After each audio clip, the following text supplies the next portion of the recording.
दोस्तों जल्दी से आप अपने चैनल और गुरुजी को सब्सक्राइब करें और इस घंटी पर क्लिक कर दें ताकि आपको पता चल जाए कि आपका इंग्लिश का पीरियड शुरू हो चुका है। हेलो एवरीवन, तो कैसे हो आप लोग? आई होप सभी बहुत बढ़िया होंगे। तो बच्चों, आज हम लोग करने वाले हैं अ टेल ऑफ टू सिटीज़। आप लोग बहुत ज़्यादा डिमांड कर रहे थे और मेरे पास टाइम की भयंकर कमी है। मैं किसी तरह से आधी रात को ये मैनेज कर पा रहा हूँ कि आप लोग के एक लेक्चर तैयार कर दिया जाए। तो टेल ऑफ टू सिटीज़ की मैं पूरी डिटेल में स्टोरी समझाऊंगा, शॉर्ट में कोई समरी वगैरह नहीं, मतलब पूरी डिटेल में ढंग से समझाऊंगा। मतलब वैसे तो देखो, ये एक नॉवल है तो लाइन टू लाइन तो कोई पढ़ा ही नहीं सकता, क्योंकि क्लास में पढ़ाना तो फिर भी पॉसिबल हो जाए कि महीने भर में ख़त्म हो जाएगा, कोई बात नहीं, पर यूट्यूब वीडियोज़ में हम लाइन टू लाइन नहीं पढ़ा सकते हैं। तो मैं डिटेल में स्टोरी समझा दूँगा ताकि आपको सफिशेंटली मतलब माइंड में बैठ जाए और आप फिर उसको एग्ज़ाम में ढंग से कर पाओ उसके आधार पे क्वेश्चंस को। तो टेल ऑफ टू सिटीज़ ये किसने लिखा है? ये चार्ल्स डिकिंस का फेमस नोवेल है, चार्ल्स डिकिंस का। ये 1859 में पब्लिश हुआ था फर्स्ट टाइम। तो ये tale of two cities title पढ़ रहे होंगे, ये दो शहरों की कहानी। तो इसमें लंदन और पेरिस, इन दो शहरों में हुए इवेंट्स के पर आधारित है। मतलब बेसिकली कि जो घटना है इन दोनों शहरों के बीच में जो घटनाएं हुई, मतलब नोवेल के अंदर उन्हीं पर पूरी कहानी घूमती है। और बेसिकली देखा जाए तो जो फ्रेंच रिवॉल्यूशन था, फ्रांस की क्रांति, फ्रेंच रिवॉल्यूशन कब हुआ था? 1789 में, 1789 में हुआ था। तो फ्रांस की क्रांति के मतलब बैकग्राउंड को लिया है इन्होंने और उसके आधार पे पूरा ये नोवेल रचा है। तो बहुत अच्छा नोवेल है, बहुत अच्छी स्टोरी है, कैरेक्टर्स बहुत ज़्यादा हैं इसमें, बट कन्फ्यूज़न नहीं होगा अगर ध्यान से सुनोगे। स्टार्टिंग में लगेगा कि ये क्या चल रहा है, पर बाद में आपको बहुत अच्छी तरह समझ में आएगा और आपको स्टोरी भी पसंद आएगी, इसलिए बिल्कुल कॉन्सेंट्रेशन के साथ में सुनना, ठीक है। तो ये सारे कैरेक्टर्स की लिस्ट है, इसको तो आप इग्नोर करो फिलहाल। तो ये मैंने सिर्फ मेरे रेफरेंस के हिसाब से लिखे हैं। मैं डायरेक्ट स्टोरी पे आता हूँ। तो स्टोरी कुछ ऐसे स्टार्ट होती है कि भाई जेरी क्रंचर नाम का एक व्यक्ति है जो कि टेल्सन्स एक बैंक है, ठीक है। बेसिकली इसकी कई ब्रांच है, इसकी लंदन में ब्रांच है, इसकी पेरिस में ब्रांच है, ठीक है। तो टेल्सन्स बैंक, इसमें काम करता है जेरी क्रंचर। ये एक तरह से जैसे फोर्थ क्लास व्यक्ति होता है ना, हर तरह काम करे, झाड़ू पोछा पानी चाय सारा काम कर लेता है, वैसा व्यक्ति है ये, ठीक है।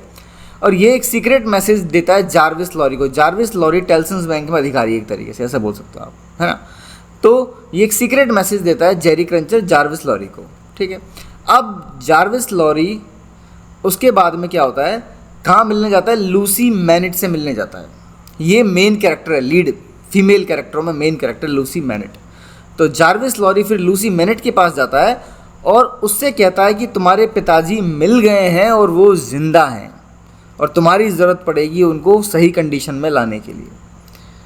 तो इसका मतलब है, देखो, बैंक का एक अधिकारी, कोई और दूसरा व्यक्ति, सब मिलके इसका मतलब एक पर्टिकुलर व्यक्ति को खोज रहे हैं, उसके बारे में इंफॉर्मेशन देने जा रहे हैं, नहीं वो व्यक्ति इंपॉर्टेंट होगा।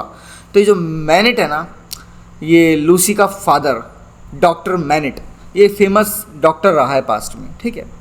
तो ये समझते थे कि ये ख़त्म हो गया है, मर चुका है, परंतु अभी पता चलता है, मतलब बेसिकली लूसी मैनेट को पता लगता है जार्विस लॉरी के थ्रू कि भाई उसका फादर जिंदा है। तो ये फिर क्या करता है, लूसी लॉरी के साथ में कहाँ जाती है? मॉन्सियर डिफार्ज, ये एक व्यक्ति है डिफार्ज, इसकी वाइन की शॉप है, दारू की दुकान है डिफार्ज की, ठीक है। तो डिफार्ज के दारू के ठिकाने पे जाते हैं, बेसिकली उसकी शॉप पे जाते हैं। तो डिफार्ज वहाँ ले जाता है उनको 5th मंजिल पे। उसने मकान पे ऊपर एक 5वीं मंजिल पर एक छोटा सा कमरा है, एटिक बोलते हैं ऐसे कमरे को, बेसिकली कई छोटे मोटे स्टोरेज और ऐसे काम में आता है। उस कमरे की वहाँ ले जाता है, उस चेम्बर में ले जाता है जहाँ पर 5वीं माले पे है वो। और वहाँ डॉक्टर मैनेट को उसने सीक्रेसी में, यानी बहुत ही खुफिया तरीके से रख रखा है, वहाँ पे छुपा के रख रखा है। किसको? डॉक्टर मैनेट को, बहुत सालों से। एक्चुअल में पहले ये जेल में था, वहाँ से छुड़ा के ले आया और फिर इसको यहाँ इसने छुपा के रखा है। अब देखो, अब इसके आगे क्या होता है कि डॉक्टर मैनेट अपने इम्प्रिजनमेंट में, यानी जब वो जेल में रहता है, साथ में जब इस अकेले से कमरे में बंद पड़ा है इतने सालों से, तो ये यहाँ पे शू मेकिंग, यानी जूता, अच्छा ये शू हो गए क्योंकि इसमें टाइपिंग मिस्टेक कई जगह होंगी, इसमें ध्यान मत देना, क्योंकि मैंने पूरा हाथ से टाइप किया है मोबाइल के अंदर ये, तो इसमें टाइपिंग मिस्टेक्स दिख जाएंगी आप लोगों को कई जगह। तो डॉक्टर मैनेट क्या करते हैं, वो अपने इस इम्प्रिजनमेंट में, वो कैद हैं, तो वो शू मेकिंग की एक्टिविटी करने लग जाते हैं, जूता बुनने, जूता गढ़ने की एक्टिविटी सीख लेते हैं बेसिकली। वो थोड़े से पागल हो चुके हैं, उनको बहुत कुछ याद नहीं है पास्ट का, ठीक है। और जब उनसे पूछा जाता है, जब वहाँ लूसी पहुँचती है, उसकी बेटी पहुँचती है, तो वो एक तरह से पहचान नहीं रहे हैं उसको, ठीक है।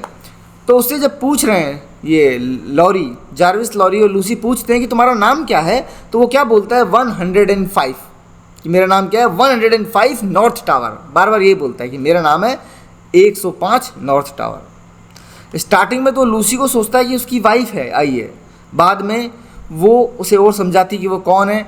वो इमोशनली ब्रोक डाउन हो जाता है, बेसिकली वो टूट जाता है और उसके गले लग के उसकी छाती के लिपट के रोने लग जाता है, फिर बेहोश हो जाता है, मतलब सो जाता है एक तरीके से, ठीक है। अब इस सिचुएशन में होता क्या है कि ये जो अपने ये लूसी है, ये अपने फादर के साथ में कमरे में होती है और वहीं उसका ध्यान रखती है, और ये दोनों लॉरी और डिफार्ज वहाँ से बाहर चले जाते हैं किसी काम से, ठीक है। अब पेरिस शहर का जो पूरा वातावरण हो रखा है ना इस टाइम पे, वो कैसा हो रखा है, वो हो रखा है बिल्कुल डेथ सेंटेंसेस वाला, कि जिसने भी कोई मतलब छोटा मोटा कांड कर दिया, चोरी कर ली, छोटा मोटा कोई भी ऑफेंस कर दिया, अपराध कर दिया, उस तुरंत सीधा मौत की सज़ा सुनाते हैं। तो ये जो कहानी चल रही है ना, ये 1775 की बात है अभी, जहाँ पे हम देख रहे हैं, ये 1775 साल की बात चल रही है अभी, ठीक है। अब आगे क्या होता है, आगे ये होता है कि बैंक क्लर्क, जो टेल्सन्स बैंक का क्लर्क है, उसने क्रंचर को इंस्ट्रक्शन दिए। कौन? जेरी क्रंचर, जो स्टार्टिंग में एक मैसेज छोड़ता है जार्विस लॉरी के लिए, ठीक है। तो वो क्रंचर, उसको बैंक क्लर्क ने इंस्ट्रक्शन दिए कि तुम जाओ, कहाँ जाओ तुम? कोर्ट हाउस में जाओ। कहाँ? ओल्ड बेले कोर्ट हाउस में जाओ, ठीक है, ठीक है, हो गया। वहाँ वो पाता है कि वहाँ एक हैंडसम यंग मैन, एक जवान सुंदर व्यक्ति जिसका नाम है चार्ल्स डार्ने, उसके ऊपर क्या चल रहा है? केस चल रहा है। उसके ऊपर क्या चल रहा है? केस चल रहा है। और केस कौन सा चल रहा है? स्पाइंग का, जासूसी का केस चल रहा है। उसके ऊपर ये चार्ज लगाया है कि इसने इंग्लैंड की खुफिया खबर की इंग्लैंड अमेरिका की कॉलोनीज पे अटैक करने वाला है और सेना भेजने वाला है, ऐसी खबर इसने लीक कर दी है। बेसिकली इसने फ्रांस को बेच दी, ऐसी खबर फ्रांस पहुंचा दी। तो इस बात का इसके ऊपर केस चल रहा है कि भाई ये जासूस है, ठीक है। और लूसी और उसके फादर है ना, वो एक तरीके से विटनेस का काम कर रहे हैं इस केस में, इसके अगेंस्ट में एक तरीके से, ठीक है। अब अटॉर्नी जनरल जो होता है, जो बेसिकली गवर्नमेंट की तरफ से लड़ता है केस को, ठीक है, अटॉर्नी जनरल जो प्रोसिक्यूट करता है केस को, वो डिमांड करता है जूरी से कि डार्ने को गिल्टी करार दिया जाए, क्योंकि इसने इंग्लिश सीक्रेट्स, इन इंग्लैंड के सीक्रेट्स फ्रांस के हाथों में सौंप दिए हैं। सोलिसिटर जनरल है वो जॉन बर्सर्ड, या जॉन बर्सर्ड एक ऐसा व्यक्ति है जो कि जिसने ये मतलब क्लेम किया है, जिसने अपराध थोपा है, जिसने बेसिकली चार्ज किया है इस चार्ल्स डार्नी को। ये चार्ल्स डार्नी जो व्यक्ति इसके ऊपर केस लगा है, इसके ऊपर ये केस लगाया किसने? बेसिकली इसने जॉन बर्सर्ड नाम का ये व्यक्ति, इसने बोला है कि ये चार्ल्स डार्नी एक जासूस है, ये स्पाई है, ठीक है। अब जॉन बर्सर्ड ने जो कुछ कहा, अटॉर्नी जनरल ने उससे कहा है, मतलब बेसिकली उसकी गवाही ली, ठीक है, इसके खिलाफ, चार्ल्स डार्ने के खिलाफ। परंतु जो चार्ल्स डार्ने की तरफ से जो व्यक्ति लड़ रहा है केस, वो है मिस्टर स्ट्राइवर, और उसका एसोसिएट है सिडनी कार्टन। अभी सिडनी कार्टन व्यक्ति इस नोवेल में आगे बहुत इंपॉर्टेंट होने वाला है, ठीक है। तो मिस्टर स्ट्राइवर और उसका साथी सिडनी कार्टन, ये दोनों केस लड़ रहे हैं चार्ल्स डार्नी की तरफ से। ये डार्ने को बहुत ढंग से डिफेंड करते हैं, और जब ऐसा लग रहा होता है कि शायद केस ये जीत नहीं पाएगा, ये एक से बढ़कर एक सारे जो गवाह होते हैं ना, जो डार्ने के खिलाफ होते हैं, उन सबको नकार देता है, सबको नकार देते हैं दोनों मिलके। और सिडनी कार्टन देखा जाए तो एक बहुत ही ढीला ढाला सा, एक तरह से नशेड़ी व्यक्ति है, दारू पी के रहता है, उसने अपनी ज़िंदगी बर्बाद कर रखी है, वो अपनी ज़िंदगी को वैल्यू नहीं देता, बेसिकली उसने ऐसी बर्बाद कर रखी है ज़िंदगी। तो ये दारू पी के आया आज कोर्ट में भी, सिडनी कार्टन, परंतु इसका दिमाग यहाँ पे अच्छा खासा काम करता है, और ये क्या बोल देता है कि ये जो डार्ने हैं ये तो मेरे जैसा दिखता है। जब ये मेरे जैसा दिख सकता है, तो हो सकता है इस जॉन बर्सर्ड, जिसने ये क्लेम किया है कि ये डार्ने कौन है, जासूस है, इसको भी गलतफहमी हो रही हो। जब मुझे ही गलतफहमी हो रही है कि डार्ने तो एक सॉरी, कि डार्ने तो मेरा जैसा दिखता है, तो हो सकता है कि इस जो ये बेसिकली इल्ज़ाम लगा रहा है जॉन बर्सर्ड, उसको भी गलतफहमी हो रही होगी कि डार्ने कोई जासूस है। हो सकता है कि उसने किसी और को समझ लिया हो, मतलब किसी और की जगह इसको समझ लिया हो। तो जब ये आर्गूमेंट दिया कोर्ट के सामने सिडनी कार्टन ने, तो उन्होंने देखा कि हाँ बिल्कुल सही बात है, ये सिडनी कार्टन और जॉन मतलब ये जो चार्ल्स डार्ने तो काफ़ी हद तक मिलते हैं। इस बात से क्या हो गया, डार्ने को छोड़ दिया गया कोर्ट के द्वारा, उसे बाइज्जत बरी कर दिया। ठीक है, अब डार्ने क्या करता, सबको धन्यवाद देता है, वो लूसी का हैंड चूमता है, क्योंकि इस केस के दौरान वैसे तो लूसी भी क्या करती है, इसका सपोर्ट करती है। वो भी बताती है कि इसने 5 साल पहले इस व्यक्ति ने मदद करी थी मेरी। ठीक है, तो ये सब घटनाएं होती हैं यहाँ पे। अब जो सिडनी कार्टन है, ड्रंकन, दारू पिया हुआ, वो आता है और लॉरी उसको डांटता है। जार्विस लॉरी जो बैंक में काम करता है, वो बोलता है ये तूने अपनी ज़िंदगी क्यों बर्बाद कर रखी है दारू के चक्कर में, क्यों ऐसे पागल हो रखा है। तो कार्टन क्या बोल देता है, एक स्टेटमेंट दे देता है कि is it worth to be tried to gain sympathy of Lucy, क्या अगर किसी के ऊपर केस चले और उसको लूसी जैसी लड़की की सिंपैथी प्राप्त हो जाए, तो क्या ऐसे व्यक्ति पे केस चलना तो उसके लिए फ़ायदेमंद होगी एक तरीके से। मतलब वो चार्ल्स डार्ने की तरफ इशारा करके बोल रहा है कि केस तो बड़ा फ़ायदेमंद ठहरा, एक लड़की की सिंपैथी भी मिल गई एक तरीके से। तो डार्ने का ये जो कमेंट है ना, ये वो पी रखा है उसने, पीवी अवस्था में कमेंट किया है। ठीक है, मतलब सॉरी, इसने कार्टन ने पीवी अवस्था में कमेंट किया डार्ने के ऊपर बेसिकली, है ना। तो डार्ने बोल देता है ये पी रखी है इसने, मैं इसकी बात को इतना सीरियसली नहीं ले रहा हूँ। ठीक है, अब कार्टन बोलता है कि भाई वह पीता है क्योंकि कोई उसकी केयर नहीं करता और वो किसी की भी केयर नहीं करता, मतलब nobody he cares nobody in the world. उससे पूछा जाता है कि तुम इतना क्यों पीते, क्यों अपनी ज़िंदगी बर्बाद कर रहे हो। लॉरी भी ये बोल रहा है उसको, जार्विस लॉरी भी, क्यों अपनी ज़िंदगी बर्बाद कर रहा है तू, ऐसे पी पा के रहता है हमेशा, तू अच्छी खासी ज़िंदगी जीता, अच्छा खासा व्यक्ति है, कोर्ट में काम करता है ना, लॉयर है, क्या समस्या तेरे को। तो बेसिकली वो बोलता है कि he cares nobody in this world, कि मैं किसी की परवाह नहीं करता है दुनिया में, इसीलिए दुनिया भी मेरी परवाह नहीं करती है। तो मैं फिर जब किसी की परवाह नहीं करता, कोई मेरी परवाह नहीं करता, तो फिर मैं अपनी ज़िंदगी अच्छी तरह से क्यों जीऊँ, मैं कुछ भी करूँगा, मेरी मर्जी बेसिकली, है ना। वो वाली कंडीशन हो गई हो। तो फिर वहाँ से डार्ने चला जाता है और उसके बाद में ये जो सिडनी कार्टन है ये अपनी खुद की तस्वीर इमेज मिरर के अंदर देखता है और कोसता है कि भाई मैंने तो सही में ज़िंदगी अपनी बर्बाद कर रखी है।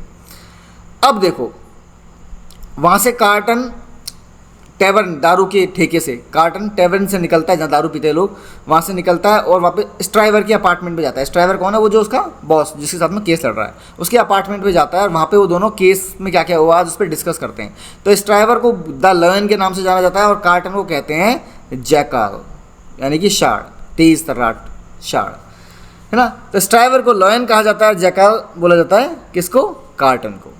तो स्ट्राइवर जो है ना वो तारीफ करता है कार्टन की कि तुमने आज एक बात तो है, वो स्टेटमेंट बहुत बढ़िया दिया है, वो जो पॉइंट उठाया ना तुमने कि शकल मैच होती है, ये बात तो तुमने बहुत अच्छी करी, परंतु मुझे तुम्हारा ये जो मूडीनेस है ना, तुम ये जो अलग अलग मूड बदलते हो, दारू पी लेते हो फिर मूड तुम्हारा चेंज होता है, कभी तो तुम इतना दिमाग अच्छा लगाते हो, कभी तुम इनको बेवकूफ़ बड़ी बातें करते हो, मुझे इससे नफरत है। बेसिकली वो एक तरह से स्टेटमेंट दे रहा है स्ट्राइवर की, तू भी अपनी ज़िंदगी सुधार ले। तो फिर आगे कहानी बढ़ती है, जो लॉरी है वो अब मैनेट्स का, जार्विस लॉरी अब मैनेट्स कौन है, डॉक्टर मैनेट और उसकी बेटी लूसी मैनेट, उनका बहुत अच्छा फ्रेंड बन गया है, फैमिली फ्रेंड बन गया। ऑब्वियस ही बात है क्योंकि लॉरी लूसी को ले जाके उसके फादर से मिलवाता है डिफार्स के वहाँ पे दुकान पे उसने रख रखा था। तो अब लॉरी अच्छी मतलब मैनेट्स का अच्छा फ्रेंड बन ही जाएगा, ऑब्वियस ही बात है। उनका घर में आना जाना होना शुरू हो गया उसका, ही विजिट्स दे होम, उनका घर आता जाता रहता है। और वहाँ पे मिस प्रॉस भी रहती है घर में। मिस प्रॉस क्या है कि जो लूसी है ना उसके घर की देखरेख करने वाली लेडी एक तरीके से, ठीक है।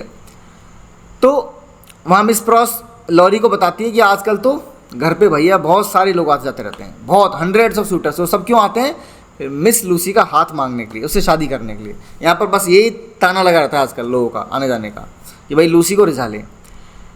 अब आगे कहानी बढ़ती है दूसरी तरफ। मॉन्सिन्योर एक लॉर्ड है, वो रॉयल कोर्ट में बेसिकली जो पेरिस की जो रॉयल कोर्ट है उसका लॉर्ड है एक, वो पेरिस आता है बेसिकली।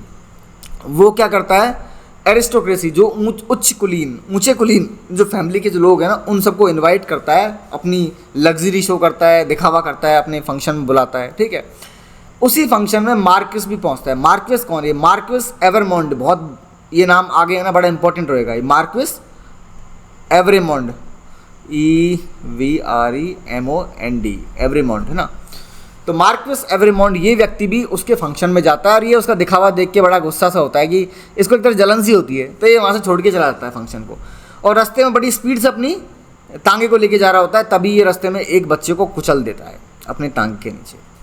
और फिर जब कुचल गया, तांगा रोकता है, नफरत से बच्चे की तरफ देखता है, हट तेरी कि मर गया साला, ऐसे मतलब बेसिकली कहने का मतलब कि क्योंकि इसको नफरत है, ये भी उच्च कुलीन फैमिली से बिलोंग करता है, इसको गरीबों से नफरत होती है।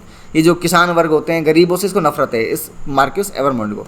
तो उस बच्चे को, जो गरीब बच्चा कुचल दिया, उसकी तरफ देख के कुछ सिक्के फेंकता है। उसका बाप रो रहा होता है नीचे, उस बच्चे को लेके उसकी तरफ कुछ सिक्के फेंकते, बोलता है ले रख ले, अपने बेटे की मृत्यु हो गई, कोई बात नहीं, ले पैसे रख ले। ऐसे डिफार्ज वहीं होता है। डिफार्ज जानते हो कौन है? वो दारू चलाता है दुकान पे अपनी, मतलब दारू की दुकान है उसकी, जिसने डॉक्टर मैनेट को अपने वहाँ रख रखा था। तो डिफार्ज उस आदमी को, यानी उस बच्चे के पिता का सांत्वना देता है, उसको कंफर्ट देने की कोशिश करता है। और वहीं लेडी डिफार्ज, डिफार्ज की वाइफ लेडी डिफार्ज हमेशा अपनी दुकान में बैठ के कुछ बुनाई करती रहती है, ऑलवेज बुनाई करती रहती है। वो भी पूरे इवेंट को, पूरे घटनाक्रम को शांति से चुपचाप देख रही थी। जो विक्टिम, उस बच्चे का जो फादर होता है, वो गुस्से में वो सिक्के उठा के वापस से फेंक देता है मार्क्विस एवरमोंड के तांगे की तरफ, और एवरमोंड, मार्क्विस एवरमोंड वहाँ से चला जाता है, भाग जाता है। अब उसी दिन रात को बेसिकली, मतलब सेम डे या नेक्स्ट डे, एग्जैक्टली इसमें क्लियर नहीं है, बट डार्ने जो होता है वो मिलने आता है उससे। किससे मिलने आता है? अपने अंकल से। डार्ने का अंकल कौन है? मार्क्विस एवरमोंड, जो व्यक्ति है जो गरीबों से नफरत करता है। वो मार्क्विस एवरमोंड अपने महल, अपने घर, चैटो बोलते हैं, वहाँ पे रहता है। तो डार्ने आता है वहाँ मिलने मार्क्विस से, और आके क्या बोलता है कि मैं अपने ख़ानदान का नाम और ये प्रॉपर्टी छोड़ता हूँ, क्योंकि डार्ने को पता है उसके ख़ानदान के साथ में कुछ बहुत बुरी चीज़ें जुड़ी हुई हैं पास्ट में, तो उसे वो नाम नहीं चाहिए। बेसिकली उसने अपना नाम भी बदल रखा है डार्ने, जबकि वो एवरमोंड है, ठीक है। तो वो बोलता है कि मुझे ना ये फैमिली चाहिए, ना तुम्हारी प्रॉपर्टी चाहिए। देखो, डार्ने का फादर तो मर चुका है, परंतु उसका अंकल है, ये चाचा लगता है मार्क्विस एवरमोंड, ठीक है। तो सीधी सी बात है, इसका भी वारिस यही है, इसका भी कोई बच्चा नहीं है मार्क्विस का, तो इसने अपनी प्रॉपर्टी डार्ने के नाम कर रखी है ऑलरेडी, मेरे मरने के बाद में इसकी होएगी, ठीक है। परंतु डार्ने तो खुद ही छोड़ने आ गया कि मुझे ना तुम्हारी फैमिली का नाम चाहिए, ना तुम्हारी प्रॉपर्टी चाहिए, अपने पास में रखो, ठीक है।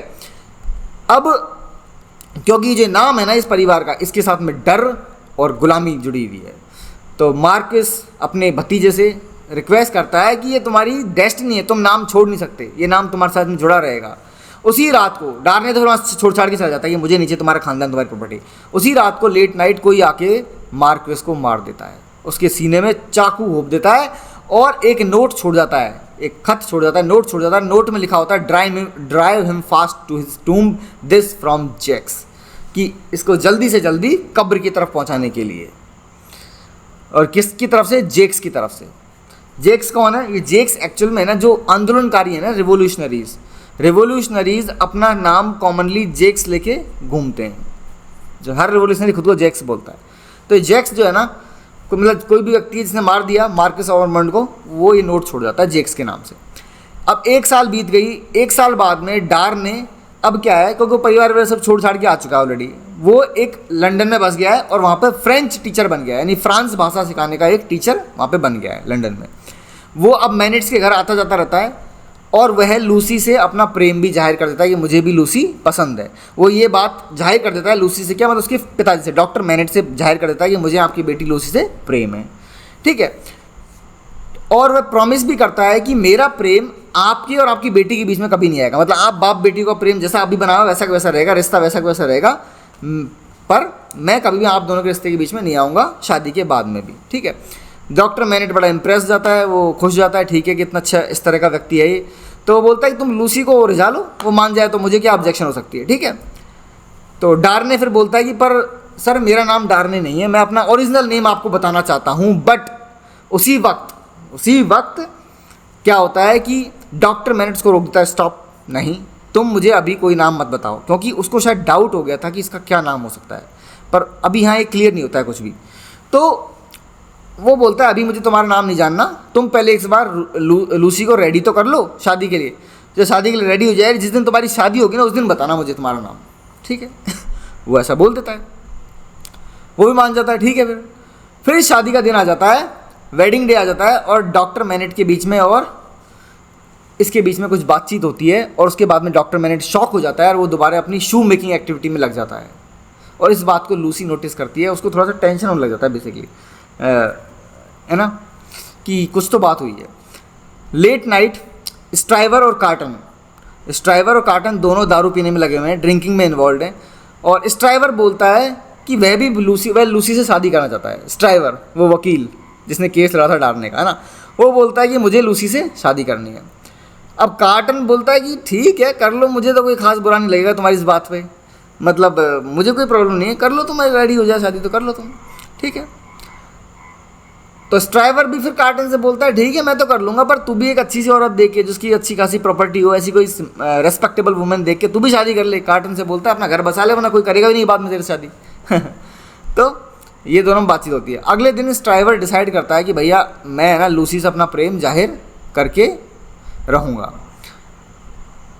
तो वो ये बात किसको बोलता है पहले, वो बोलता है ये बात जार्विस लॉरी को बोलता है, जो टेल्सिंस बैंक में काम करता है, ठीक है, कि भाई लॉरी मैं भी लूसी से प्रेम करता हूँ, उसे जाके बता देना चाहता हूँ। तो लॉरी बोलता है रुक जा बेटा, अभी रुक जा। उसको रोकता है कि पहले मैं चेक कर लूँ, एक बार पता तो कर लूँ कि तेरा प्रपोजल एक्सेप्ट होगा कि नहीं होगा, पता चले बेइज्जती हो जाए वहाँ जाके बिना मतलब में, ठीक है। तो उसे बोलता है भी तू रुक जा। उस दिन बाद में वापस लॉरी उससे मिलता है स्ट्राइवर से, उसको बोलता है कि देखो जिस बात का मुझे डर था वही हुआ, तुम्हारा प्रपोजल 100% रिजेक्ट होने वाला था वहाँ, ठीक है। तो फिर स्ट्राइवर ही बोलता है चल ठीक है बाहर में जाने दे, forget it all this, Laurie भूल जाओ ये सब, मैं तुम्हें क्या बताया, शादी वादी लूसी से प्यार मोहब्बत सब भूल जाओ, मैं इस सारे अफेयर को भूल जाओ, तुम मुझे नहीं करनी किसी शादी वादी, ठीक है, बेसिकली। और वो ऐसे बोल देता है कि बस ये तो एम्प्टी हेडेड गर्ल्स, ये लूसी जैसी लड़कियाँ तो खाली दिमाग की होती हैं, और वो सब उस बात को रफा दफा करने की बात बोलता है लॉरी से, ये भूल जाओ मैंने कुछ बोला भी था तुमसे। अब आगे कहानी बढ़ती है। अब आजकल कार्टन जो होता है, सिडनी कार्टन, वो भी मैनेट्स के घर पे आता जाता रहता है, वही व्यक्ति जिसने बेसिकली वो सेम शकल का आर्गुमेंट दिया था, अब तक तो याद हो गया होगा नाम, सिडनी कार्टन, जो कि स्ट्राइवर के साथ में केस लड़ रहा था मिलके चार्ल्स डार्नी को बचाने के लिए, जो दारू पीता रहता है, जो अपनी ज़िंदगी ख़राब करके बैठा है, ठीक है। तो ये सिडनी कार्टन भी आजकल मैनेट्स के घर पे आता जाता रहता है, और वह एक दिन लूसी से मिलता है अकेले में, और फिर अपने फॉल के बारे में विलाप करने लगता है कि मैं कितना गिर चुका हूँ, अपनी ज़िंदगी मैंने बर्बाद कर लिया, इस बारे में वो एक तरह से सामने विलाप करता है। तो लूसी उससे सिंपैथी दर्शाती है और कहती है कि तुम खुद में बेहतर बनो, तुम इसके लायक हो, ये स्पेलिंग मिस्टेक है, वर्दियर होगा है, ठीक है, गलत टाइप हो गया है ना, तो तुम अपने लायक बन सकते हो, तुम में पूरी काबिलियत है। और इवन वो यहाँ तक भी बोल देता है लूसी से कि मेरा जो लास्ट ड्रीम है ना, is last dream of his soul, मेरी आत्मा का जो आखिरी ड्रीम है ना, उसमें क्या है, तुम हो। वो एक तरह से लूसी से कबूल करता है कि you are the last dream of my soul, कि मेरी आत्मा का जो आखिरी सपना है ना वो तुम हो। क्लियरली नहीं बोलता कि वो उसे पसंद करता है, वो बस ये बोलता है कि तुम हो वो व्यक्ति जो मेरे करीब हो। तो लूसी उससे बोलती है कि देखो अपनी ज़िंदगी दोबारा शुरू करो, तुम बहुत बेहतर करोगे, ठीक है। पर कार्टन को लगता है कि नहीं नहीं ऐसा हो नहीं सकता, मुझे नहीं लगता मैं दोबारा ज़िंदगी शुरू कर पाऊँगा, या फिर मैं कभी ज़िंदगी में खुश भी रह पाऊँगा, ठीक है। परंतु उसको एक बात अच्छी लगी, उसको एक बात से वो तसल्ली है उसको कि आखिरकार उसने लूसी से एडमिट कर लिया, जो उसके मन में बात थी उसने कह दिया उसको एक तरह से। और वो यहाँ तक प्रॉमिस भी करता है उससे कि भविष्य में अगर कभी भी ज़रूरत पड़ी ना लूसी को, तो वह अपनी जान तक भी उसके लिए दे देगा। ये सिडनी कार्टन बहुत इंपॉर्टेंट व्यक्ति होगा बाद में। तो देखो अब आगे कहानी बढ़ती है। जेरी क्रंचर रिजरेक्शन मैन है। जेरी क्रंचर कौन था? वही जो एक तरह से 4th क्लास का काम करता है, किसमें? टेल्सन्स बैंक में। वो व्यक्ति का टेल्सन्स बैंक की कमाई से उसका गुजारा नहीं चलता, तो वो एक और काम करता है। वो क्या करता है? लाशें चोरी करता है।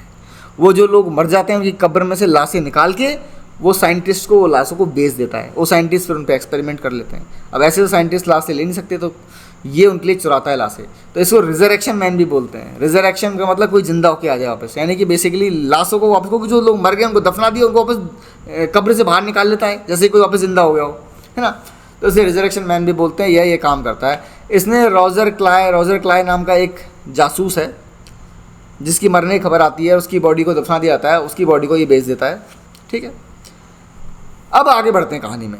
डिफार्ज जो है वो रिवोल्यूशनरीज से मिलता है। वो रिवोल्यूशनरीज को जैक्स नाम से पुकारता है, ठीक है। JACQES होगा ये, ठीक है। जैक्स नाम से पुकारता है। लेडी डिफार्ज भी वहीं बैठी हुई है और वह लगातार कुछ बुन रही है। अब कहानी में पता चलता है वो क्या बुन रही है। वो बुनती रहती है उन लोगों का नाम जिनको मरवाना है। किनके द्वारा? रिवोल्यूशनरीज के द्वारा, कि रिवोल्यूशनरीज जिनको ज़रूर मारें उनका नाम वो लगातार बुनती रहती है। लेडी डिफार्ज। लेडी डिफार्ज को आगे नाम जाना जाएगा, उसे द वेंजेंस यानी कि बदला लेने वाली लेडी भी कहा जाता है, द वेंजेंस वाली। अब देखो आगे कहानी बढ़ती है और एक पुलिसमैन, जो कि पुलिसमैन कौन है? डिफार्ज का फ्रेंड है एक, ठीक है। वो कहता है कि एक स्पाई है, एक जासूस है जॉन बर्सद करके, ठीक है। वो उनके नेबरहुड में, उनके पड़ोस में आके छुप गया है कहीं। ये जॉन बर्सद कौन है? वही व्यक्ति जिसने स्टार्टिंग में किस पे? चार्ल्स डार्ने पे इल्ज़ाम लगाया था, ठीक है। तो वो पुलिसमैन आके डिफार्ज से बोलता है कि जॉन बर्सद नाम का जासूस तुम्हारे कहीं पड़ोस में आके छुपा हुआ है।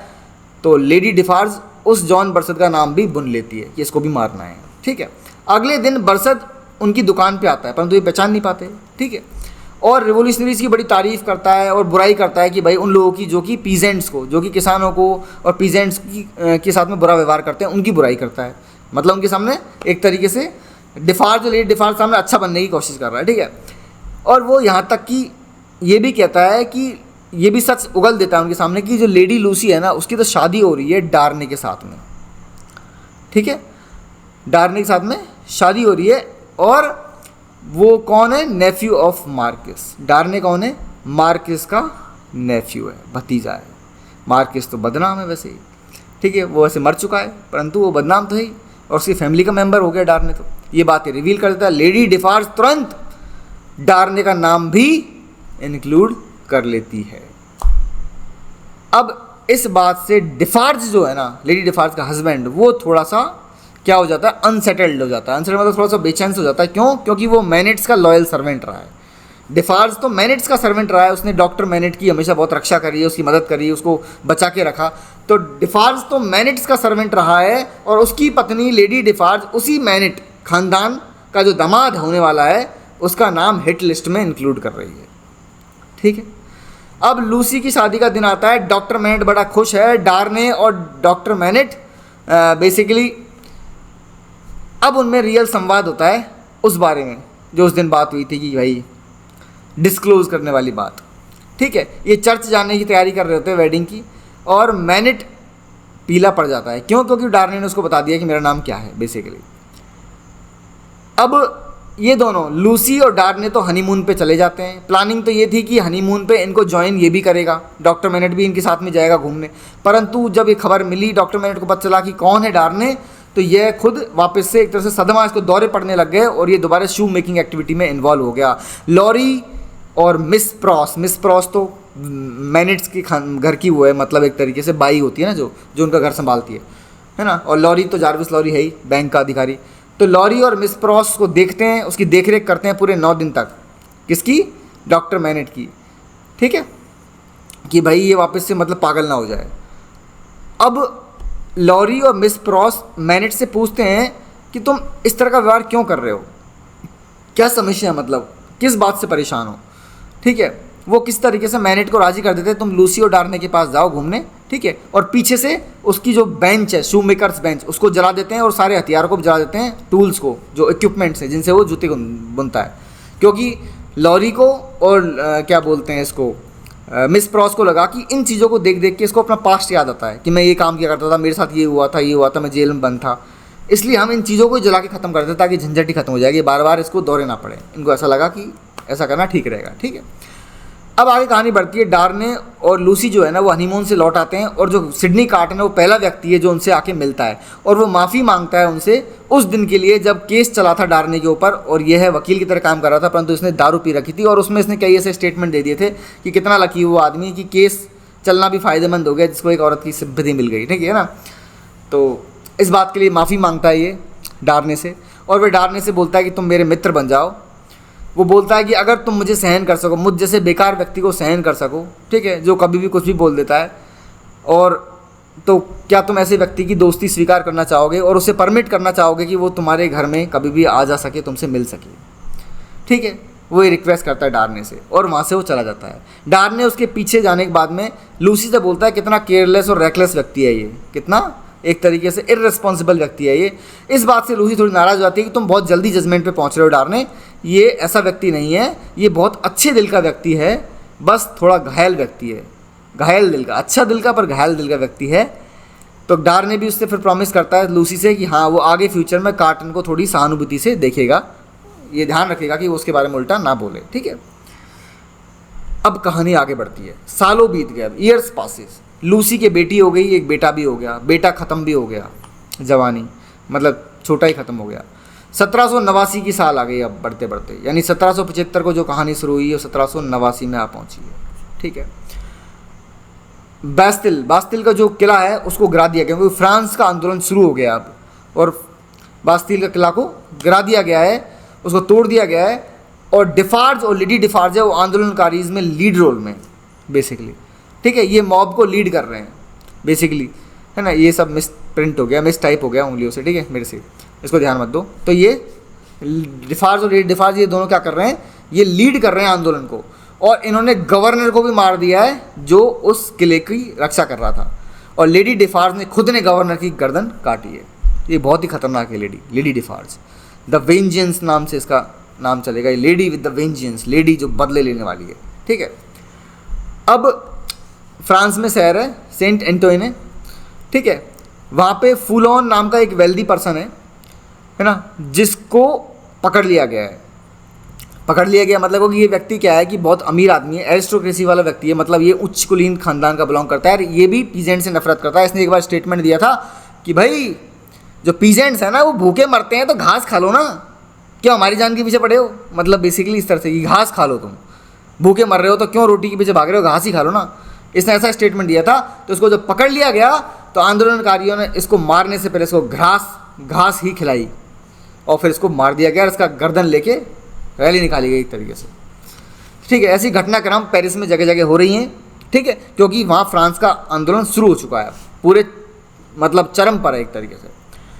अब और साथ में रिवोल्यूशनरीज फिर कहाँ पहुँच गए, आंदोलनकारी पहुँच गए मार्क्विस के महल पे। कौन से मार्क्विस एवरमॉन्ड, यानी डार्ने का जो अंकल है, जहाँ मिलने गया था डार्ने उससे, परंतु वहाँ अपना नाम त्याग सब प्रॉपर्टी छोड़ा है तो कि मुझे नीचे तुम्हारा घर तुम्हारा नाम, उस मार्क्विस एवरमॉन्ड के महल के वहाँ पहुँच गए और महल को जला दिया।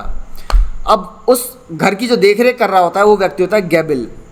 ये वहाँ से किस तरह से, वो टैक्स कलेक्टर भी होता है ये लोकल, और ये वहाँ से किस तरीके से बच निकलता है, मतलब इसको मारा नहीं जाता, किस तरह से मरने से बच जाता है ये, ठीक है। अब 3 साल और बीत गए, यानी कि 1792 में आ गया, ठीक है। अब ज़्यादातर लोग पेरिस छोड़ के लंदन शिफ्ट हो गए, क्योंकि पेरिस में तो भयंकर मारामारी हो रही है, वहाँ आंदोलन चल रहा है, ठीक है। टेल्सन्स बैंक डिसाइड करता है कि भाई जो लॉरी है ना उसको लंदन से पेरिस भेजा जाए। क्यों? क्योंकि जो पेरिस में जो टेल्सन्स बैंक की जो ब्रांच है, शाखा है, उसमें बहुत ही इंपॉर्टेंट डॉक्यूमेंट्स बहुत पड़े हुए हैं, उनकी भी रक्षा करना ज़रूरी है, तो इसकी पोस्टिंग ये वहाँ कर देते हैं लॉरी की, बैंक लंदन से पेरिस। ऑल दो डार्ने उससे लॉरी से बोलता है तुम वहाँ मत जाओ, वहाँ बहुत खतरा है, ठीक है, परंतु लॉरी को फिर जाना पड़ता है, वो पेरिस आ जाता है, ठीक है।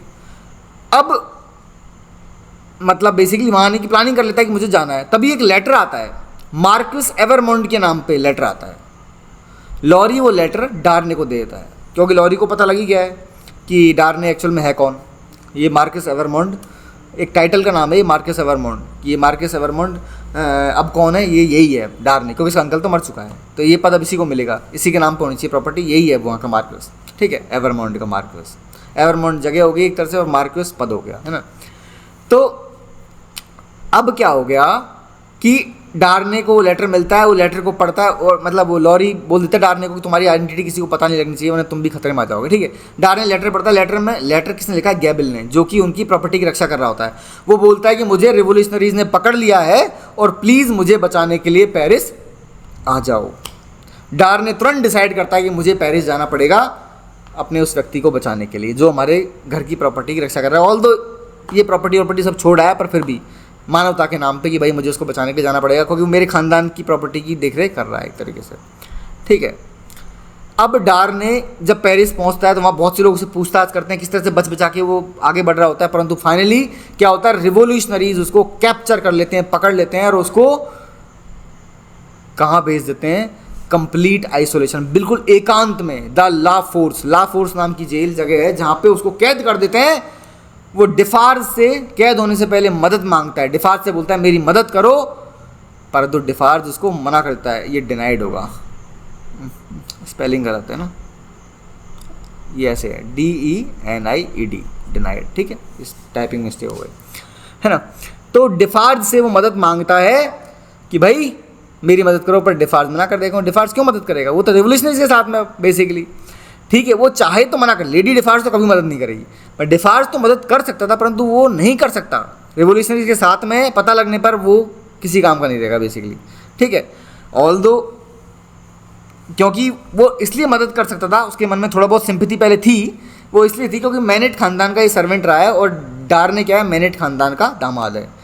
परंतु क्योंकि इसके साथ में एक बहुत बुरी फैमिली का नाम जुड़ा हुआ है, ठीक है, और इसकी पत्नी तो एक नंबर की बदला लेने वाली वुमेन है, वो किसी की नहीं सुने, और रेवोल्यूशनरी से जुड़ा हुआ है, तो अब ये भी रेवोल्यूशन के पूरी तरह साथ में, और ये कोई मदद उसकी नहीं करने को रेडी है, ठीक है। अब लूसी और डॉक्टर मैनेट को जब खबर पलटती है कि भाई जो हमारा जो दामाद है, लूसी का जो हस्बैंड है, डार्ने, उसको पकड़ लिया गया पेरिस में, ये तुरंत वहाँ भागते हैं, पहले जाके पहुँचते हैं और लॉरी, पेरिस में लॉरी से जाके मिलते हैं सीधा ये कि डार्ने के बारे में खबर लेने के लिए, ठीक है। लॉरी उनको पहले तो बैंक से हटाता है, क्योंकि बैंक में अगर वो लूसी को, डॉक्टर मैनेट को रखेगा तो इसका बैंक के बिजनेस पर बुरा असर पड़ता है, क्योंकि ये डार्ने से जुड़े हुए हैं, ठीक है। तो लॉरी पहले तो उनको दूसरे घर में शिफ्ट कर देता है कहीं और फिर जेरी क्रंचर से बोल देता है कि तुम इनका ध्यान रखना, ठीक है।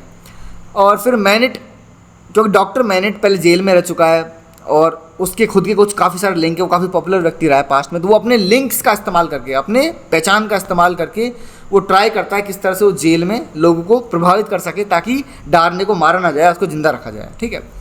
टेल्सेंस बैंक में डिफार्ज लॉरी से आके मिलता है, डिफार्ज आके मिलता है लॉरी से, ठीक है, और बोलता है कि मुझे लूसी के पास ले चलो, ठीक है, क्योंकि मैनेट ने ऐसा बोला है, डॉक्टर मैनेट ने ये इंस्ट्रक्शन दिए थे कि डिफार्ज को लूसी के पास ले जाओ, इसलिए लॉरी फिर उसको ले जाता है। लूसी और मैडम डिफार्ज भी वहीं जाती है लूसी के पास में। लूसी मैडम डिफार्ज से रिक्वेस्ट करती है कि प्लीज़ मेरे पति पे दया करो, डार्ने पे, उस पर मर्सी दिखाओ, ठीक है। पर तो ये जो लेडी डिफार्ज है, ये पूरी तरीके से बदले की भावना में डूबी हुई है, क्या बदला लेना है वो बाद में पता चलेगा आपको, ठीक है। तो वो कहती है कि रिवॉल्यूशन चालू हो चुका है, आंदोलन चालू हो चुका है, और ये आंदोलन लूसी के लिए या उसके परिवार के लिए नहीं रुकेगा, ये पूरा देशव्यापी आंदोलन है, किसी एक व्यक्ति के लिए, उसके किसी एक परिवार के लिए आंदोलन नहीं रुक सकता। हम मतलब एक तरीके से कह सकते हैं कि चार्ल्स डार्ने को नहीं बख्शेंगे, वो साफ साफ बोल देती है। अब मैनेट ने भी अपने सारे कॉन्टैक्ट इस्तेमाल कर लिए और वो उसने आके वो लूसी को बताता है कि मैंने इंश्योर किया है कि डार्ने को मारा नहीं जाएगा, उसे जिंदा रखा जाएगा। इसी दौरान किंग और क्वीन, यानी फ्रांस के किंग और क्वीन को मार दिया जाता है, ठीक है। और फ्रांस में जिलेटिन, जो मतलब ये सरेआम फांसी पे लटका देना, ये आम बात हो गई है वहाँ, ठीक है। रेवोल्यूशनरीज पकड़ पकड़ के लोगों को फांसी पे लटका रहे हैं, जिनको उनको मारना है, जो खासतौर पर उच्च कुलीन वाले व्यक्ति हैं उनको, ठीक है। डार्ने जेल में पड़े हुए डार्ने को 1 साल और 3 महीने हो गए, अभी तक बाहर नहीं आ पाया है वो, ठीक है, पूरे 1.25 साल हो गए। डॉक्टर मैनेट लूसी से कहता है कि अब फाइनली कल डार्ने का क्या है, ट्रायल है, उसका केस है, उसकी सुनवाई है, और मुझे पता है कि डार्ने केस में अच्छा करेगा और वो बाहर निकल आएगा, ऐसा तसल्ली देता है डॉक्टर मैनेट अपनी बेटी लूसी को। एक बहुत बड़ी भीड़ इकट्ठा होती है केस में, मतलब कोर्ट में, ठीक है, जहाँ चार्ल्स डार्ने का केस चलने वाला है। डॉक्टर मैनेट क्या होता है, हाँ, डॉक्टर मैनेट जब ये उजागर किया जाता है कि डॉक्टर जो मैनेट है वो डार्ने का फादर इन लॉ है, तो थोड़ी सी हैप्पी क्राइज भी आती हैं, खुशनुमा सपोर्ट में भी लोग चिल्लाने लगते हैं, क्योंकि डॉक्टर मैनेट की अच्छी रेपुटेशन है, ठीक है, तो थोड़ी ऑडियंस उसके सपोर्ट में भी आ जाती है। फिर केस चालू होता है। कोर्ट क्या होती है, सबसे पहले डार्ने से, मैनेट से और गैबल से उनकी बात रखवाती है, तुम बोलो, तुम अपने पक्ष में क्या कहना चाहते हो। तो जो डार्ने होता है वो बोलता है कि भाई मैं बहुत पहले से अपना टाइटल छोड़ चुका हूँ, जो मार्क्वेस ऑफ एवरमॉन्ट का टाइटल मैं छोड़ चुका हूँ, मैं अपनी प्रॉपर्टी छोड़ चुका हूँ, ठीक है, क्योंकि मैं मानता हूँ कि एरिस्टोक्रेसी ने, जो मेरे परिवार ने और जो उच्च कुलीन परिवारों ने जिस तरह से पीजेंट साथ में बुरा व्यवहार किया है, मैं उसके खिलाफ हूँ और मैं मेरा पदनाम छोड़ चुका हूँ ऑलरेडी, मैं प्रॉपर्टी, अपना परिवार, पदनाम सब छोड़ चुका हूँ, ठीक है। साथ में वो डार्ने कौन है, सन इन लॉ है, दामाद है इसका, मैनेट खानदान का, जो कि बहुत ही प्रिय है, मैनेट, डॉक्टर मैनेट फेमस है, ठीक है। तो ये सब बात देख के जूरी जो होती है ना, वो डार्ने को छोड़ देती है।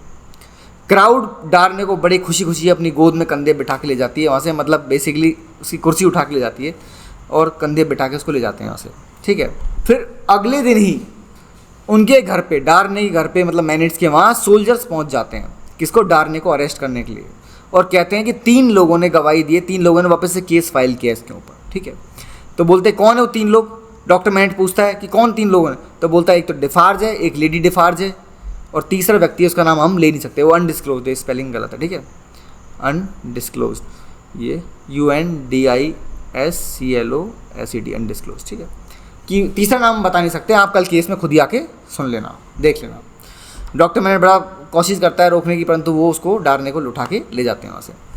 अब इतने में मिस प्रॉस, जो ये मैनेट खानदान की एक तरह से मेड है, इसकी उनके घर की देखरेख करती है, मिस प्रॉस को अपना बचपन का खोया हुआ, बहुत समय से खोया हुआ भाई मिल जाता है, जो कि दारू की दुकान में, वाइन शॉप पे।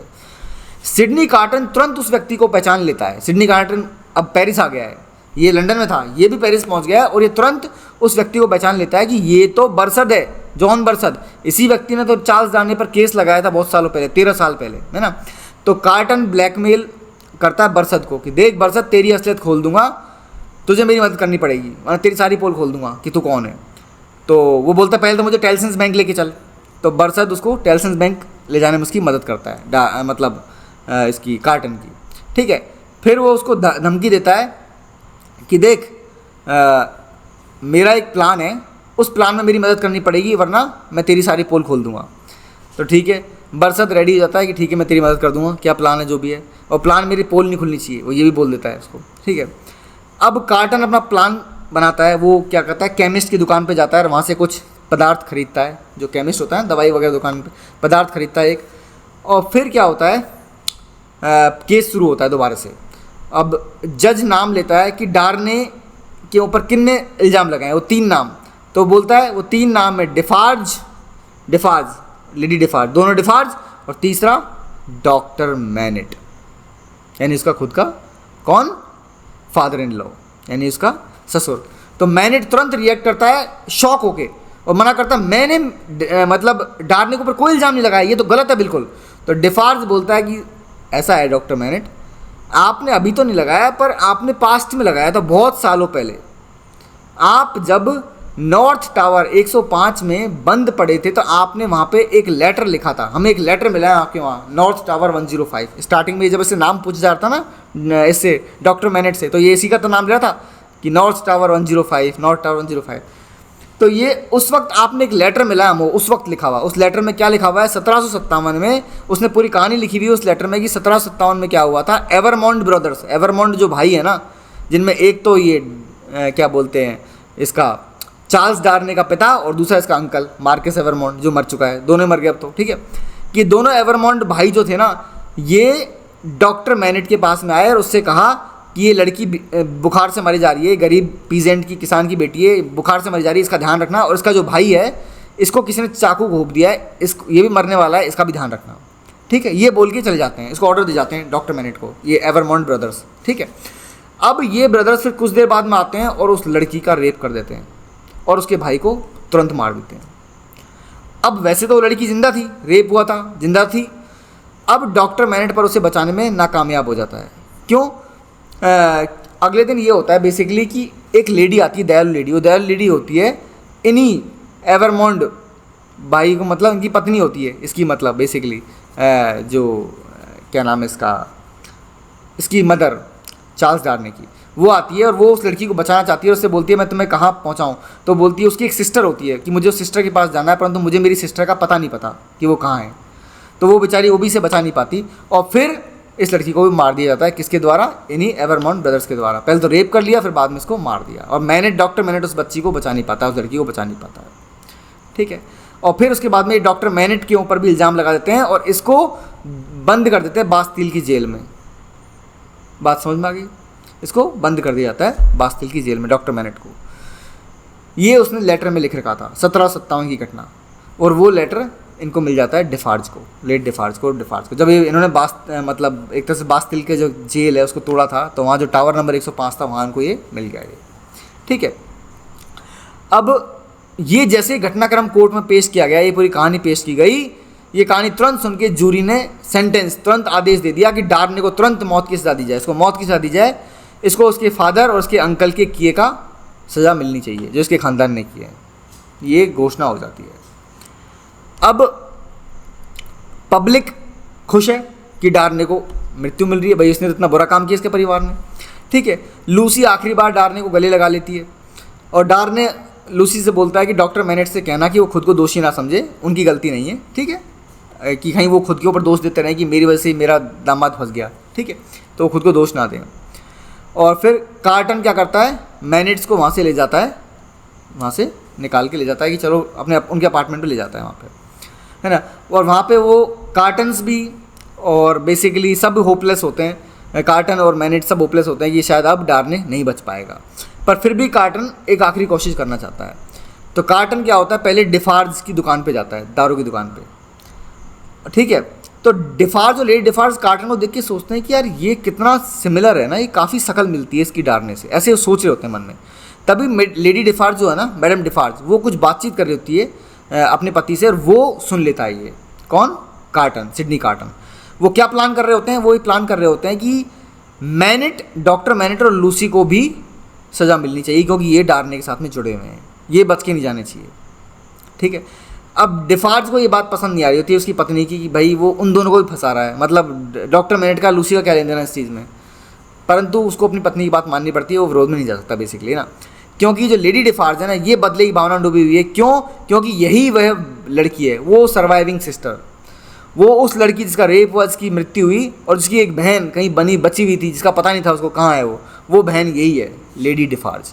तो इसको अपनी बहन की बदला लेना है, उसके साथ रेप हुआ, उसकी मृत्यु हो गई और उसके भाई, खुद के भाई का, इसके भाई को मार दिया था, वो चाकू घोंप के पहले अधमरा था, उसको मार भी दिया था फिर उन्होंने, दोनों भाइयों ने, ये एवरमॉन्ट ब्रदर्स ने। तो इसको अपनी बहन और भाई दोनों का बदला लेना था, किससे, एवरमॉन्ट खानदान से। तो इसलिए वो दोनों तो मर चुके जिनसे बदला लेना है, परंतु डार्ने तो जिंदा है ना, एवरमॉन्ट खानदान का वारिश, तब उससे बदला लेना है। और उसने शादी कर ली, तब उसकी पत्नी और उसके ससुर से बदला लेना है इसको, ठीक है।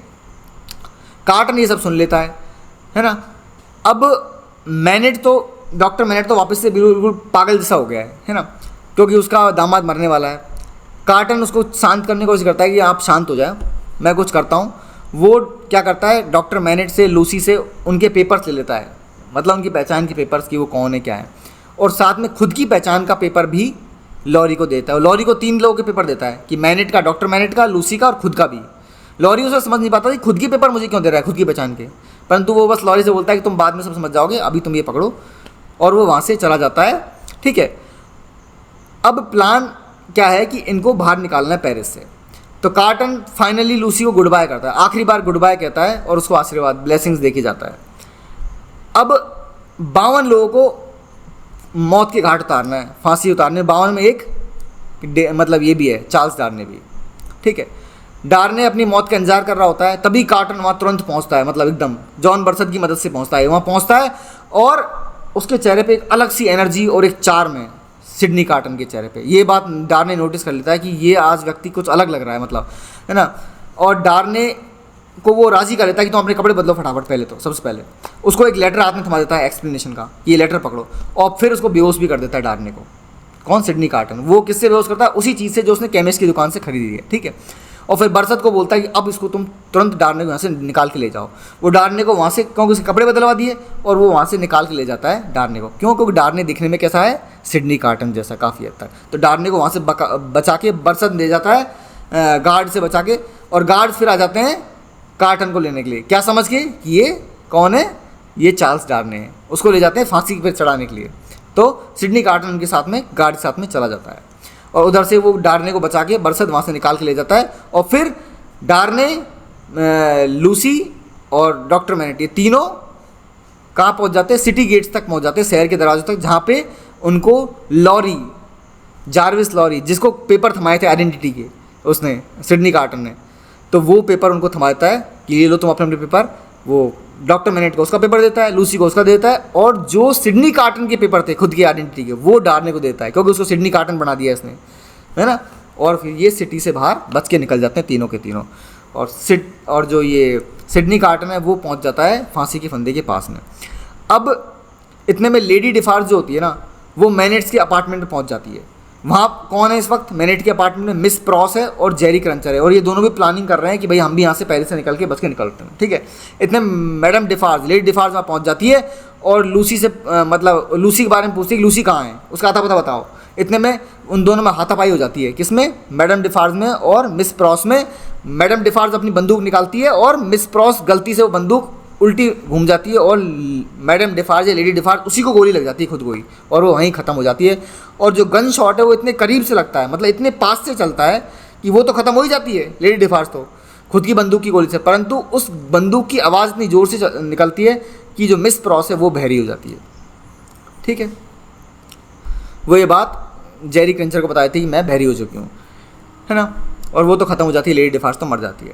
अब कार्टन अपनी मृत्यु के पास पहुँच गया है और मरने से पहले वो एक भविष्य देखता है कि भाई भविष्य में वो क्या देखता है कि उसकी खास जगह है लोगों के दिलों में, एक पूरी पीढ़ी के दिलों में, लोग उसे याद रखेंगे भविष्य में। वो देखता है कि उसने अब एक नाम कमा लिया है। ठीक है, वो उसे लगता है कि उसने ज़िंदगी में जो भी गलत काम किए हैं, कुछ भी, वो सब अब धुल जाएंगे, सब हट जाएंगे। नैरेटर बोलता भी किस तरीके से, कार्टन मर जाता है, Carton dies in the knowledge that it is a far far better thing that I do than I know than I have ever done, it is a far far better rest than that I got to than I have ever known. मतलब basically narrator कहानी सुनाते हुए बोलता है बाद में and में कि कार्टन जान जाता है, मर जाता है, और मरते वक्त उसको ये ज्ञात होता है, उसको नॉलेज होती है, वो ये समझ जाता है कि ये बहुत बेहतर चीज़ है जो मैं कर रहा हूँ, उसके बजाय कि मैं अगर ज़िंदा होता और कुछ करता उससे बेटर, बहुत बेहतर मैं ये अब काम कर रहा हूँ जो ये कर रहा हूँ कि मैंने चार्ल्स डार्ने को बचा लिया, मैंने लूसी का परिवार बचा लिया, डॉक्टर मेनेट का परिवार बचा लिया, है ना, मैंने सब लोगों को बचा लिया। इवन एक ग्रेट चीज़ ये है इसमें कि जब वो फांसी की तरफ बढ़ रहा होता है ना, फांसी की तरफ बढ़ रहा होता है, तो उस वक्त एक लेडी है जो उसकी फांसी चढ़ रही होती है, वो पहचान जाती है इसको, क्या बोलते हैं, सिडनी कार्टन को, तुम तो चार्ल्स डार्ने नहीं हो। तो पता है ये क्या बोलता है, मतलब, पर वो रिवील नहीं करती, उजागर नहीं करती। तो वो पूछती है उससे कि तुम किसके लिए मर रहे हो, चार्ल्स डार्ने के लिए मर रहे हो? तो बोलता है कि हाँ, और लूसी और उसकी बेटी के लिए भी। वो ये बोलता है कि हाँ, और लूसी और उसकी बेटी के लिए भी, क्योंकि वो लूसी से बहुत प्यार करता है। तो वो उसने पहले बोला भी था, याद होता है एक बार जब लूसी को अपनी दिल की बात बता रहा था, वो उसने बोला भी था कि एक दिन देखना, चाहे मुझे अपनी जान देनी पड़ जाए, पर मैं तुम्हारे लिए जान देने के लिए भी हाजिर रहूँगा। और उसने आखिर में अपनी जान दे के उसका परिवार बचाया है। तो इसमें सिडनी कार्टन देखा जाए तो एंड में नैतिकता के रूप में, मानव के रूप में वो चार्ल्स डार्ने से ऊपर निकल गया। भले ही चार्ल्स डार्ने मेन कैरेक्टर है, परंतु सिडनी कार्टन ने महफिल लूट लिया आखिर में। तो उसने अपनी जान गंवा के, अपना दिमाग का इस्तेमाल करके, जिस चालाकी से उसने डार्ने को बाहर निकाला जेल से और ख़ुद को उसकी जगह रख दिया और फिर फांसी पे चढ़ गया हंसते हंसते, ये याद करते हुए कि भविष्य में मैनेट उसे याद रखेंगे, लूसी उसे याद रखेगी, उसका परिवार उसे याद रखेगा और पूरी एक पीढ़ी उसे याद रखेगी कि एक सिडनी कार्टन भी था हमारे जीवन में जिसने ऐसा किया। तो ये कहानी थी। कहानी आई होप आपको समझ में आ गई होगी डिटेल में, ढंग से। मैंने ट्राई तो किया था कि बेस्ट वे में जितना शॉर्ट हो सके, फिर भी 53 मिनट की वीडियो हो चुकी है, 54 मिनट की लगभग काफ़ी बड़ी वीडियो हो चुकी है। ठीक है, तो बच्चों मिलेंगे नेक्स्ट वीडियो में। कुछ समझ में नहीं आया तो कमेंट बॉक्स में पूछ लेना, ठीक है। नेक्स्ट वीडियो में मिलेंगे। Till then goodbye, see you soon, take care.